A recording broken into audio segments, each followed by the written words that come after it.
Okay, this, I have to say, this is like a bucket list thing for me, and I have to give a shout out to my wife, Terry. She's been thinking about this idea for a long time. We have two people that love each other and hate each other philosophically. And I don't think that's true. There's no hating each other. There's no hating? And I don't even think philosophically we're that... there was a time when there was a disagreement between us philosophically. Now there's no more daylight there. Yeah, I don't think so. I don't think so. Well, let's dig into this time. Is this a scoop? Like, when did you guys hate each other? I don't think we ever really did. I used to be much more aggressive and closed-minded about religion, and I was wrong. And several things changed my mind. I mean, it would be better for the podcast to put it all on Glenn, but it wouldn't quite be the truth. It had to do with doing the show Bullshit. And I pitched it in a rather cynical way. I said that there'd be people that hated us, but they'd still watch the show. And that they could, Showtime could cash in on that. Then we started doing the show. And we did a couple of very brutal shows about Christianity. You picked on Mother Teresa. Well, no, that's later. The story I'm telling... You wailed on her. The story I'm telling, though, is about this particular thing. And we got letters, and we got letters from Christians. And the Christian letters just filled my heart with such respect. It would say stuff like, Dear Penn, I could not disagree with you more. I've lived my life in Christ, but I love the show. I respect you speaking your opinion. I'm very glad to listen to it. You gave me a lot to think about. I love you. Maybe your mind will change on Jesus. Sincerely yours in Christ. Hundreds of those. And the letters that were actually what I would call hate letters, as opposed to disagreement letters, were so few. And that just overwhelmed me. By the way, not true for the 9/11 truthers, not true for the chiropractors, not true for the Muslims. And I'll also say, oddly, because of one person, not true for the Catholics. Yeah. Oddly. But that's because there's this thing called the Catholic League, which is one guy. Mm-hmm. And one guy in the garage can make a group of people look bad. But during that, it was a real transformation for me because I went, wow, two can play this game. First time we met each other. I mean, Penn doesn't know this, but I introduced him at a show in the 90s. I was a stupid DJ, and I think you were on my show back in Baltimore, and then maybe we were backstage. Maybe I introduced you guys or not. I don't remember, but I was backstage. You were wicked drunk. And I've always been impressed with his intellect, and how he just turns over every stone and does 10 times the amount of work than the average human. And so I finally, when I went to CNN, I got him on, and I remember it being a great interview. I don't know if you even remember. It was really great. Yeah. And surprisingly great because many of my friends said, don't go on Glenn Beck's show. You understand that. Yeah. And so I did. Not Fox, CNN. Do you remember Yeah. Okay. And Glenn Ally said, you two are going to, my manager, said you two are going to do great. Yeah. And I trusted him as I always have. Yeah. And it was great. And but do you remember? I do. I'll let you tell it so you can embarrass me. No. I don't mean this at all. I just want to. I want to tell how remarkable he is. We had a great time, and I said, hey, next time you're in town, maybe be on again, or give us a shout or something. And he said something along the lines of, I would never have you in my house. And I said, why? And he said something along the lines of religion is deadly or poison or something like that.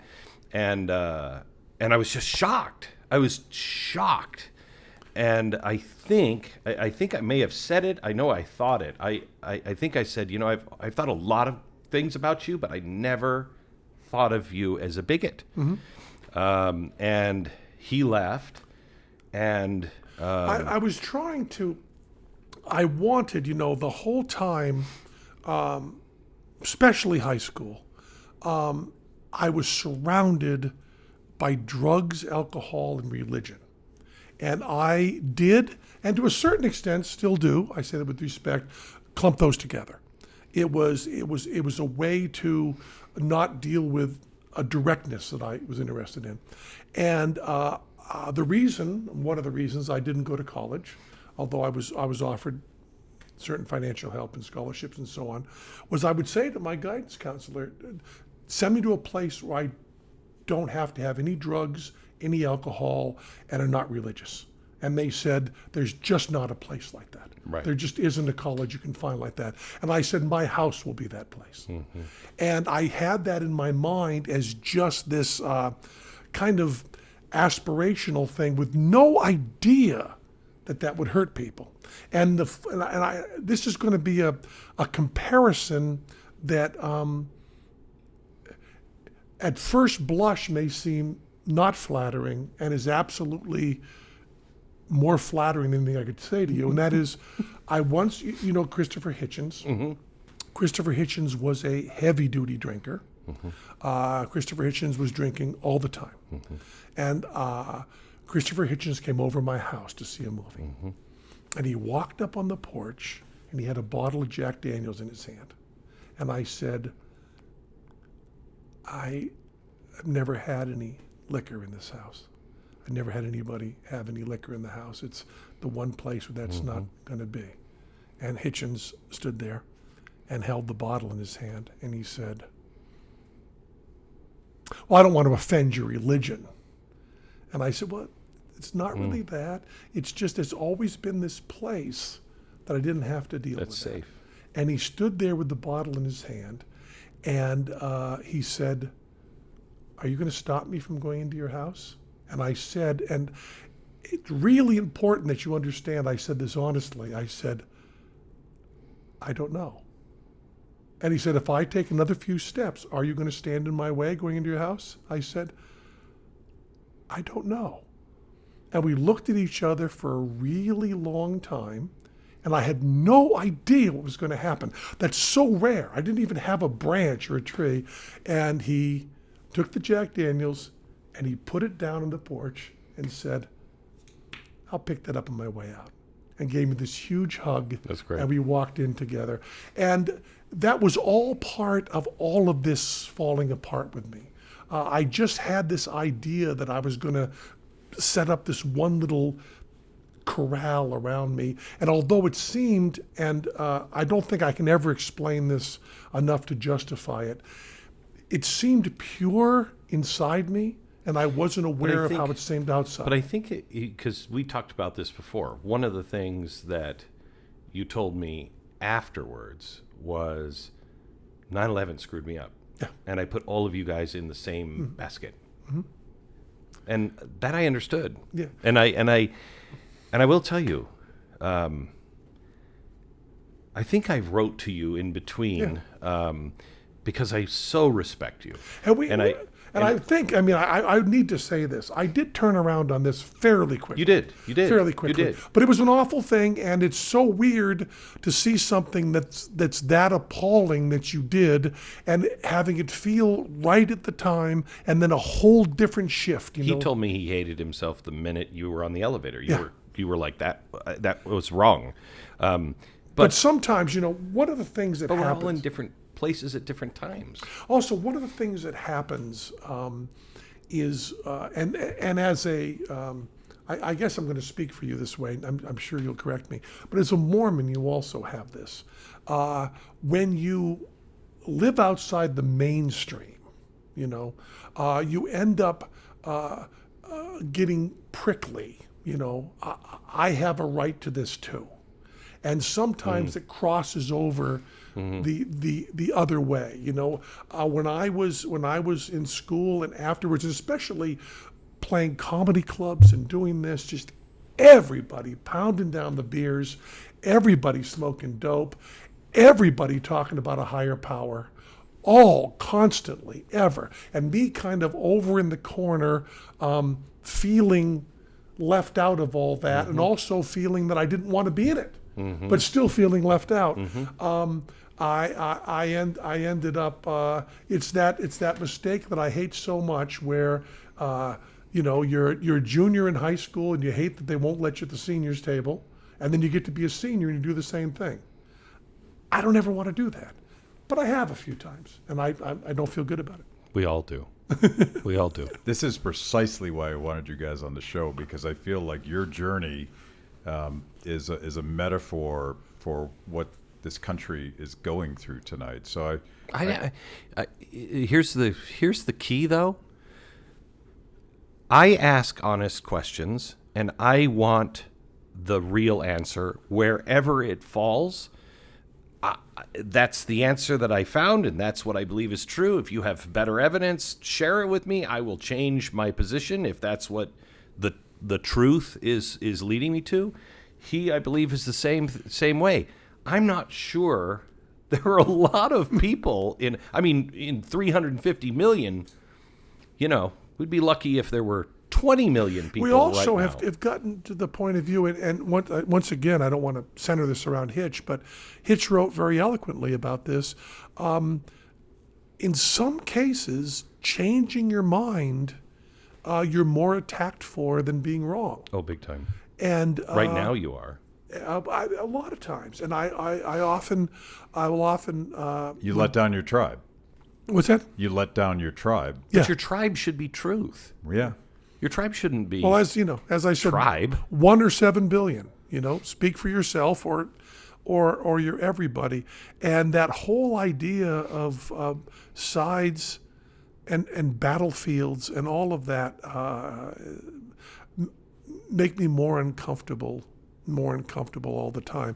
And the thing we have to remember as we're trying to fix things is with all of the stuff in the media telling us how bad things are, and that's all true. Meanwhile, at an absolute base level, things keep getting better. And it's astonishing. We have fewer people starving today than 100 years ago, in real numbers, not percentages. Dramatically. Yeah. We're done. Yeah. That's all you need to say. There are fewer children that'll go to bed hungry tonight. There's still, is one too many? Yeah. But yeah, we got to say that. And someone came up and shoved a phone in my face, and I have to ask you one question: where are we going to be in 20 years? We're going to be socialist? We're going to do? I said, well, we only know one thing, and that is things will be better. We don't know what you'll be most annoyed about. We don't know what the chatter will be, but we know that at a base level there will very likely be less suffering. Maybe not for you, but for the whole world there'll be less suffering. So I don't know where things are going, but one of the things we talked about this a little bit with your talk about media. I think it's a lot to do with just evolution and how people are made, have become for all the time of life, mammals on Earth. Biggest problem was too few calories. And now for the past, pick a number, 50 years, for a very small number of people, the problem becomes too many calories. Yeah.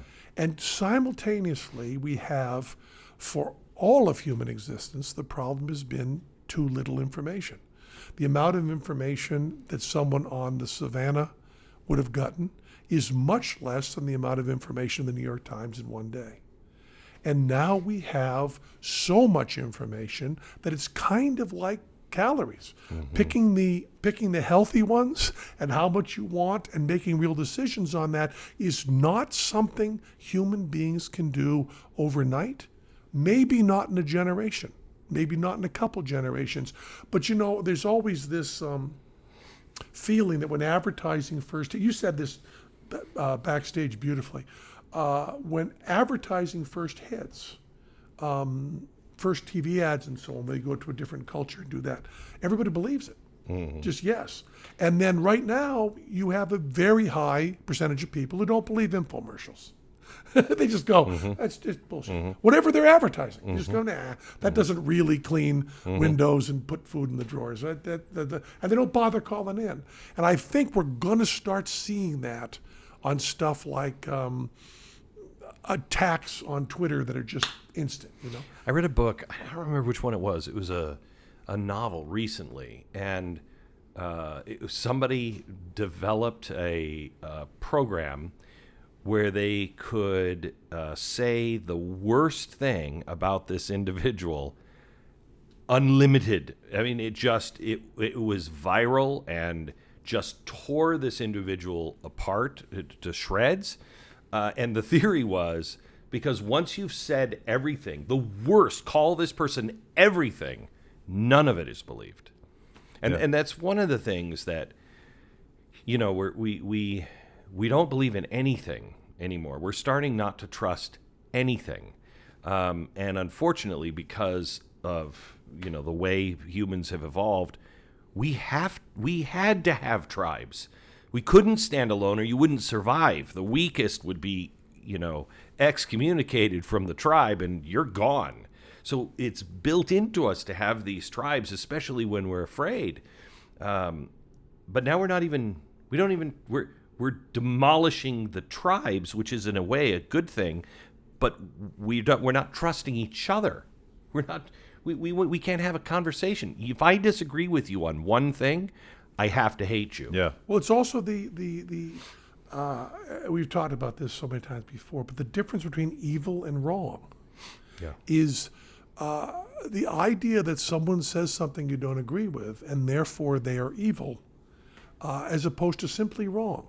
You're wrong is such a beautiful thing to be able to say. You're evil can't go anywhere. Mm-hmm. It ends the conversation. And so much of the stuff you read says,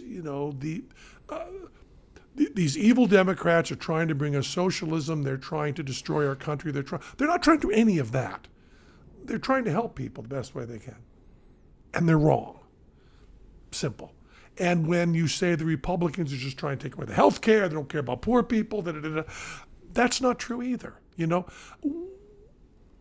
I try to think that I am wrong. Well, let's round it off, always. But my intentions are so rarely evil. And I don't think I'm special. So I had George Will on this show a couple weeks ago, and he proposes a theory. He just wrote a book on conservatism, which is really sort of a very libertarian version of conservatism. And he posited the theory. It sort of dropped in. He didn't really build it out, that we live in this world where whether or not you get to feed your kids, whether or not you get to put a roof over your head, is not really a thing that most people care about anymore, because it's a given. And we live in a very wealthy country, and you mentioned earlier that poverty is dramatically diminished by capitalism.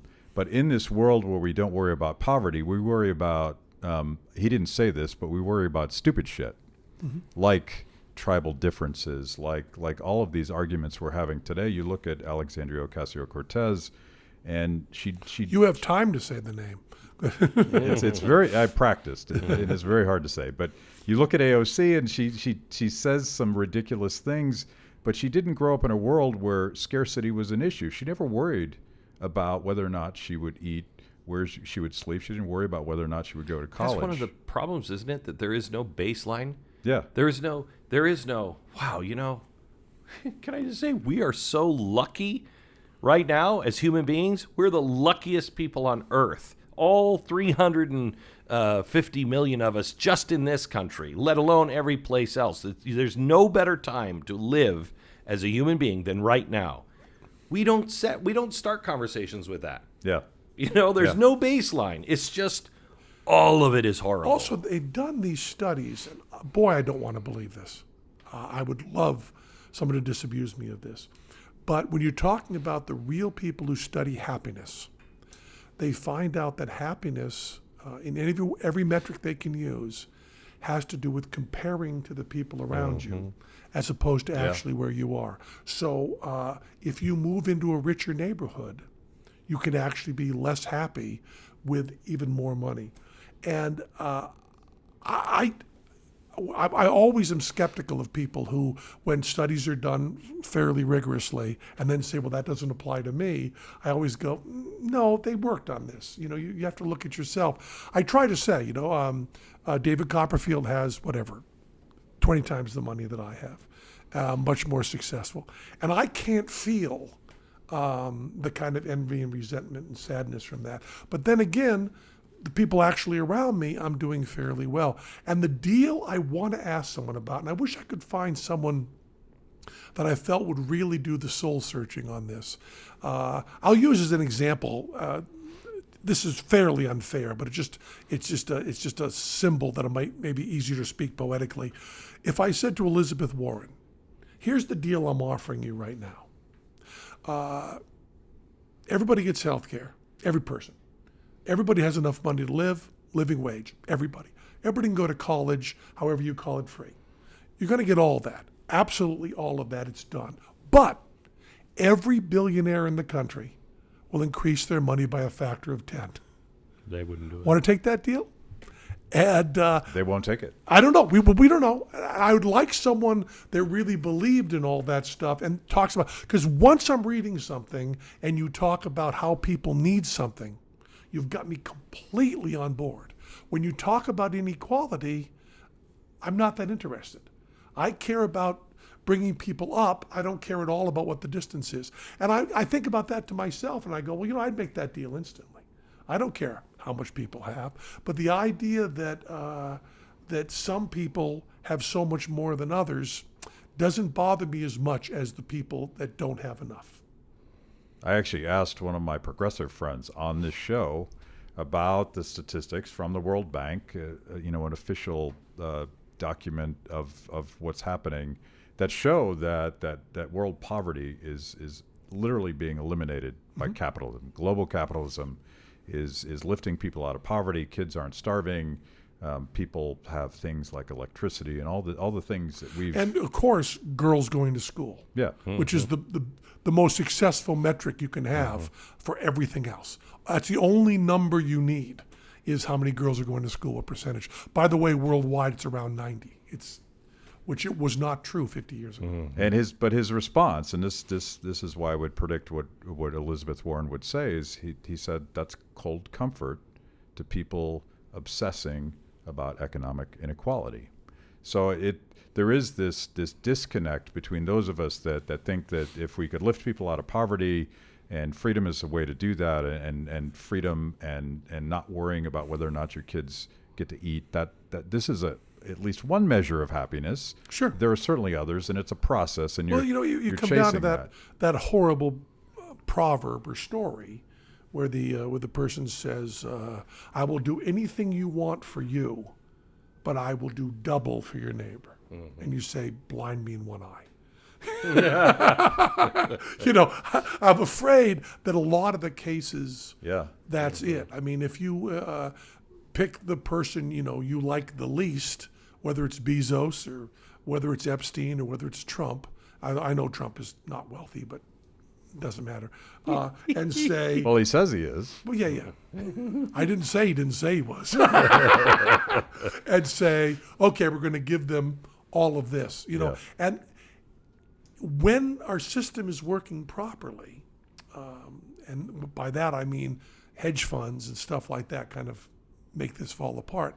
But it is very, very hard to make a lot of money without helping other people. Very difficult. And people have done it. There's certain sort of gambling plans and hedge funds where you're not really any way that I can see helping. But in the big picture, Steve Jobs, Bill Gates, Bezos, they made our world better by a lot. But that you could do that on the micro scale. Sure. Exactly. I'm landscaping the farmhouse that we have, and I stood out on the porch, and there were guys driving, forklifts and tractors. People that we're buying the trees from in Oregon. I mean, this whole system is working. For me, I get I get all this, but all of these people are employed. I mean, we forget that success begets success. It's not only hard to make money without helping other people, it's hard to spend money without helping people. Yeah. But how do we connect? Forget Elizabeth Warren. We're probably not going to I want to convince say her. again that I don't want to be unfair. I was using that poetically as Sure. a shorthand. I've never spoken to her. I don't know. She seems really kind, really smart, really honest. I think I disagree with her on most everything. So I'm using her as an example of something, but I don't want to hold her up as some sort of villain. I just want to make that clear. And I want to go back. I want to go back and add one thing. The greatest charity is capitalism. The greatest charity is a really well-run business, because you make money. The best charity, with an exception of drug cartels, you are thinking, how can I make somebody's life easier? How can I make it better? How can I provide this for a mass amount of people? As you are, if you are looking as a capitalist, not just at yourself and how can I make money? That's where hedge funds, they're just, I want to make money. How can I provide something that the world needs? That's great. That's the way to lift people, as Bono has realized. It's not giving the money away. It's capitalism, teaching, selling, bartering, doing things one-on-one. As Terry Pritchard said, build a man a fire, he'll be warm for the night. Set a man on fire, he'll be warm for the rest of his life. That's not what you meant, is it? No, not really, no. I don't really know where to go with that. But the question, I don't want to try to convince Elizabeth Warren, and I accept your premise, and I actually agree with you that all of my progressive friends, and I've spent a lot of time since my old Tea Party days talking to progressives and trying to listen and trying to understand where they're coming from.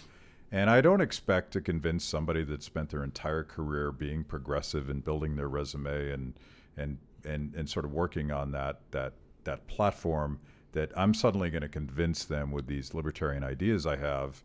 But their audience, all of the young people that are sort of flirting with democratic socialism, all of the young people that are looking at the sort of the red team and the blue team and saying, I don't like any of this stuff. Mm-hmm. But if I got to choose between Donald Trump and Alexandria Ocasio-Cortez, she seems to care a little bit more. But how do we connect with them? I've argued this in the skeptic community so much, and I don't think I've ever been understood, and that may simply mean that I'm wrong. But I believe that once your goal is to convince, you've crossed the line into something you shouldn't be doing. I have sat on so many panels, atheist panels, skeptic panels, where how do we convince religious people that there's no God? And I go, well, the whole question is formed wrong. How do we all look for the truth together? It's a different thing, And forgive me, I'm using you as an example, and I'm not really accusing you. But when you say, how can I convince my progressive friends about libertarianism? My question is, how can your progressive friends convince you about the progressive thing? And by the way, they've moved me on a few things. Sure, of course, and that's a really, really good thing. And by the way, in the '80s, I was your Hollywood liberal socialist type, and then Tim Jennison, who we made a movie about called Tim's Vermeer, about painting. Tim Jennison just sat one night with me and just beat me up. He just kept asking me questions and talking about fairness. I remember him saying to me, do you believe it's fair to punish someone for something they did not do? And I said, well, no. And he said, then how come it's fair to reward them for something they didn't do? And I said, I'll get back to you. And it was all stuff like that. And also done very, very, he respected me enough to just say, you're wrong. Yeah. No, you're just wrong. And to go through that, and it took him a while and some books and stuff like that. But I did I did come around and change in a lot of things, and I think you would have considered me to be unchangeable at that point. And right now, I find that I don't know where I am now. The lack of empathy and lack of compassion that is just a barrage. And the team thing, I read the New York Times every day, not because I agree with them, but because that allows me to get. They have the integrity that they're going to report a certain way, and I get so disheartened. This was probably always true. We pretend that the world is changing a certain way, whereas all that's really happening is we're getting older and able to see it. We blame personal things on the world, so I'm very aware of that. But so many of the articles talk about, and this is what so-and-so has to do to convince voters. And I go, I'm a voter. This is not inside baseball. It's what does this person believe that they want to tell me? Talk to me personally. I don't care whether Joe Biden has to get working class people on his side in these states. I want him to talk to me. And it was so bothersome when I see these articles about should they try to impeach Trump because that can make him stronger in the next election. If he has done an impeachable offense, you impeach him. End of story. I think that's why everybody's sick of both sides, because it's just about the game. It's crazy. It's just about winning. It's just about winning. And that idea, and I don't know. I mean, if there is an impeachable offense, whether you are the only one who believes it, or whether there's a huge group of people that believe it, or where it is in terms of strategy, it is, I believe, what you were sworn into office to do. Mm-hmm. If he is not upholding the Constitution, if there are high crimes and misdemeanors, then you make that move. And if that's a bad move for your political career, I'm sorry. You've got to do the right thing. We have all done things that were not the best move in the future. And of course, the big surprise is you're really often wrong about that. We've had a lot of people who've stood up and done the right thing, and it was a stupid move, and lo and behold, it doesn't fall that way. Mm-hmm. They end up really doing good stuff. So my idea is you don't say, when's the right time to impeach? As soon as you've said that sentence, I can't take you seriously. There's no morality behind it. It's a strategic question. My friend Justin Amash will be here tomorrow, and we will see how he's received at Freedom Fest, given that he made that decision. And I happen to be one of the people that believe that he made that calculus exactly like you described it. And his opponents would argue the opposite, that he made a political calculation. This is craziness. I supported him. I don't support at this point. I think we're just so screwed up, and I don't know what I'm even going to do, and I don't want to tell anybody else what to do. But I saw him do that, and I saw him being beaten up, and I said, so wait, this guy has been constitutionally rock solid. I disagree with him on things, and I agree with him on things, and he's been rock solid, and I support his run, and I said I support his run in 2024. I don't now because I don't think I don't think America's ready for that. I mean, someday hopefully we will be, but that's cool. Let him do what he wants to do. Oh my gosh, the world opens up and just swallows you whole. What he's got to be going through, and I don't understand it. He's been standing for the Constitution, and what part of an independent, spirited guy, a constitutionally minded guy, you think you're going to agree with him every time?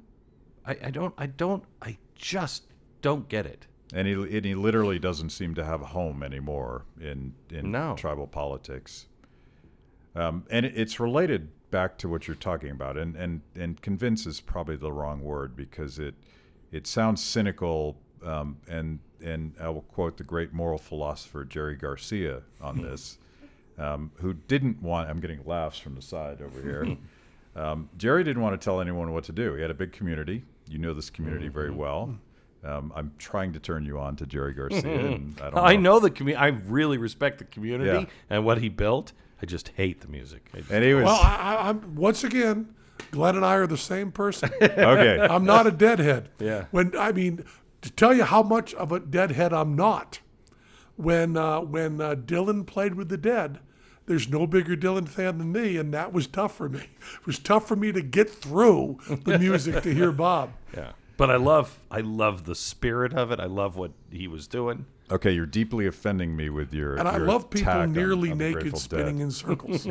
I love that. Which? Nearly naked people spinning in circles. I'm a big fan of that. But my point is, Yes, I'm yes. trying to Jerry make quote. my point here. Sure. Jerry led this big community, and he very famously didn't want to tell anyone how to live their lives. He didn't want to convince anybody. And if convince is sort of that cynical political word that you use where you're trying to manipulate people into changing their mind about something, but you can turn people on to a different perspective. And that's what I'm sort of getting at. I'm talking motive. But the Grateful Dead lived it. Okay? They lived it. They lived who they were. I've had several conversations with people in my own faith. They'll say, well, how can we get people baptized? How can we stop? How can we love people? How can we love people? People want to be loved. They want to feel accepted. And they're struggling looking for things that will make them happy. Good, just live your life. They will be curious. I have been so curious on how this guy lives his life and is happy and as grounded as he is. We've had several conversations on it. It doesn't have anything to do with religion. He said to me at one point, I'm kind of offended that you've never talked to me about Jesus. Well, you got it down, brother. You got it down. He's living a great life. And if we could just, like Jerry Garcia, just live it. Live the principles that you believe. Yeah. And don't eat anything or drink anything backstage or Dead Show. Always good advice. Did Teller do that? Is that why you're arguing that? No. So, and everyone knows you guys by now, but what you just said is everything. And earlier today, on stage, you were quoting Martin Luther King and wondering where that leader was today. Like, where is someone that is sort of going to step outside of their tribe, outside of their religious values, outside of their political team, whatever it is, and say, how do we actually reconnect and get along and respect each other and love each other today? So can I tell you something? I met with Billy Graham about 4 years before he died. He was an amazing guy, just an amazing guy. And I asked him that question. And I said, where's the Billy Graham? Where's the guy who's going to step up? Billy Graham in the 1960s was right in lockstep with Martin Luther King. I mean, he took some massive, massive risks. And he said, where are they? And he said, not this time. Not this time. It's going to be a whole bunch of little people. We don't need a big leader like that. We just need people to start standing up. And that's what's happening. We're seeing it. You know, when we're first starting to be friends, I think that was pretty rare, wasn't it? Yeah. It's not so rare now, at least in my circles. Yeah. It's not rare. I'm meeting people all walk. I had one of the communist 10 that were thrown in jail back in the 50s. Their daughter was at a speech of mine. Thinking that she hated me, she came backstage and said, I'll stand with you anytime. And she said, I'm liberal, but you'd consider me a communist? There are things, big things, that we can agree on and come together on. And I think we're getting sick of all the petty And also things. we can be nice to each other, go toward the goals, and make a mistake. Mm-hmm. I mean, if we were to have a little more kindness and the whole country shifted more socialist from our points of view, and we could say, okay, and then go, we might want to shift it back the other way now. You can try other things. You can use a laboratory. One of the things that is so interesting about the United States that's fallen away is the idea we were supposed to have laboratories of states. Yeah. And the 10th Amendment has kind of fallen away. But so is the first, second, third, fourth, yeah. sixth, seventh, eighth. Yeah, but the 10th Maybe the third is fine. Yeah. No, I don't. No. Oh no! Let him do his third rap, because I always used the Third Amendment as a gag. We all agree on this. We don't care. And then this motherfucker says, We were just joking about it backstage, and I said, "May I make the case that with the NSA they are violating the Third Amendment? They are quartering soldiers in our house." In peacetime, they are spying and looking at our papers. Is her name Siri? Yeah, I mean, it's. I think that's a violation of the Third Amendment. It's just great. But even things that I feel very, very strongly about, I think it might be okay to have some states do very, very different stuff. And we had a problem, with civil rights make a lie of what I just said, but I'm not sure that we have to do that with everything. It might be interesting to see states go a little further in different directions. And Most people don't know this. Vermont did Green Mountain Healthcare. What, 2013? Yeah, Something like that? yeah. Went full boat. They went all in on it. Horrible disaster. That's what the states are for. Try it. Try it. If that would have worked and would have been a huge success, you don't think that Texas would have said, "Oh, wait a minute, hang on just a second"? Of course, it doesn't work. The problem with bringing up to the federal level, and I think a lot of people who look to this as a federal program, it fails in the states because the states can't do the one thing that the federal government can do: print money. Yeah. They can just keep borrowing and printing. States can't do that. So it fails. That's why they always have to kick it up. Then if it fails, rework it, keep trying. I'd gladly adopt something that worked. Our friend Senator And I would adopt stuff that didn't work, just to give it a try, providing we can go back on it. Right. And we had this ratchet system where anything that gives anybody money, it then gives them their full-time job, stopping that from going away. But we don't do that. It's the old Greek paradox of the boat. I can't remember. You probably know the boat. You're replacing one You're piece. replacing one piece. Is it the same boat when you get to the other shore? The quick way is it's Houdini's wand. I got exactly Harry Houdini's wand here. I replaced the middle and both tips. right. So I mean, that's kind of what is happening because we're replacing board after board after board. And we never go back and go, wait a minute, was that a good board? Should we have had that board? And we're not even the ship we started off on. And we don't recognize it. So we don't go back and go, wait a minute, there's a problem. The boat's a little leaky. Yeah, well, it's because you replaced these with, screen doors. So I knew going into this that all I had to do was say something and you guys would just go. And this has been awesome. But I want to end it with a question. You were on stage earlier, you guys were together, and you talked about your sort of pathological optimism, dangerous and naive and all that. And I want to ask both of you. You could say stupid, too. Yeah, well, you did. Those are your words and not mine. And I tend to be that guy. I'm sort of a romantic. I think people figure stuff out and things always get better.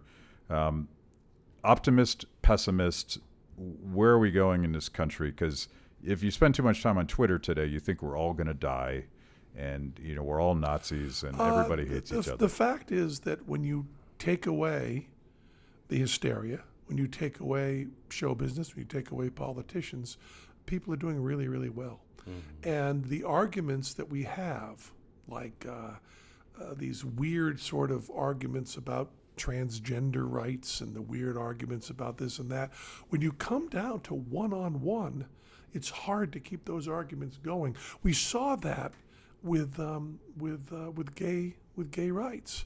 We saw that everybody had a problem with that, And then all of a sudden, people started saying they were gay, and people started knowing them and liking them, and there just wasn't a problem anymore. Yeah. Not a problem. It goes away really, really quickly. And I think if you want to look at what the world will see in 30 years about America, we'll see stuff like gay marriage and this kind of amazing stuff on civil rights and compassion, and all of that is moving ahead at just breakneck speed, like it's never been done before. And that people are being kinder to each other. They're not beating each other as much. They're not killing each other as much. They're feeding each other more.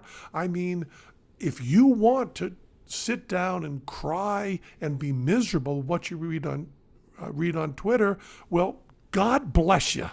But if you want to look at what's really happening to people day by day and your friends and the people around you, the people you love, we're doing pretty okay. And yes, we have an embarrassing nut in the White House. Who cares? Follow that. Can't. I don't know when this started to matter so much. No.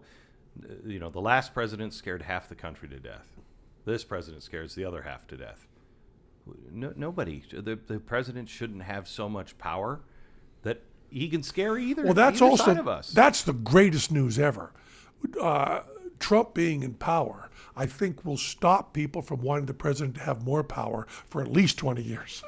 Maybe, hopefully. I hope that's true. Look at what's happening with Congress trying to take back the power to wage war. Mm-hmm. Wouldn't that be nice? Yes, it would. That was taken away from all the stuff that happened in 9/11.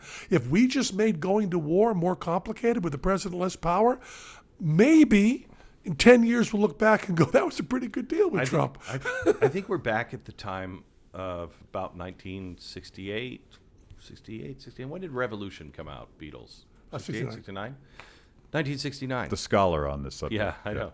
But 69, that's the answer to the radicals that are walking around saying Chairman Mao. And that was their response. Mm-hmm. I think we're there. We just don't have a song about it, but I think we're there. I think people are saying, look, yeah, we want some things changed and we want to move forward and we want these great things, but you're walking around with Chairman Mao, you're walking around saying change the Constitution. I don't think so. I'm not going to give you money and give money to people who hate either side. Just not going to do it. I think without the soundtrack, I think we're approaching that time. So the counter-revolution is actually listening and not hating and actually trying to solve problems. Yeah, I wouldn't say it's a counter-revolution yet, but the seeds are there. And I think they're being watered by the hate. Yeah. By the hate. Pushing people out. People are just watching things burn and going, I don't really want things to burn down. Yeah. I mean, things are... Although, before Trump, the idea of throwing a grenade in that a lot of people had was an idea that was defensible. Now we saw what happened, and now we shook things up a lot, and now we gotta fix that up. I don't think we're done with that yet on either side. I think the left. There's a lot of people on the left that want that turn. Yeah. Oh, really? Want to throw a grenade in? I'll throw a grenade in. I got your grenade. Yeah, and I think that's something to consider. But I think the average person, go travel around the country. They're not talking about that stuff. Okay. The distorted C major chord with triplets at the top actually goes back to 53, I think, with Fats Domino, but that's not important. Revolution, as he means it, was 69 by the Beatles. That goes back earlier. You just close this thing out. So this has been awesome. I'm a little exhausted right now, but thank you guys so much. This has been an awesome amount of fun. You're exhausted. Glenn and I could do another 30 hours. You know that. Should we just keep things rolling and see what happens? We just keep making our way down the floors. Thanks a lot, man. Thank you, guys. Thank you.